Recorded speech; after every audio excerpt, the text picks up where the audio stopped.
అర్థం ఏంటనంటే చాలా కష్టమైనది అర్థం.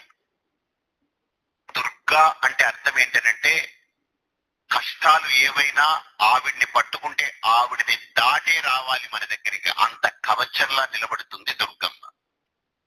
అందుకనే అమ్మలగన్నయమ్మ, ఊరమ్మల మూలపుటమ్మ, చాలా పెద్దమ్మ సురారులమ్మ, కడుపారిడి బుచ్చిని అమ్మ మాయమ్మ దుర్గమ్మ అంటారు.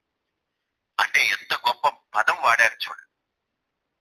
అదే మంత్రాన్ని దుర్గే స్మృత హరసి భీతి మశేష జంతోహో, దుర్గమ్మ అనుకుంటే ఆవిడ మన కష్టాల్ని ఇట్టే దూరం చేయగలిగేటువంటి శక్తి ఆవిడ దగ్గర ఉంది.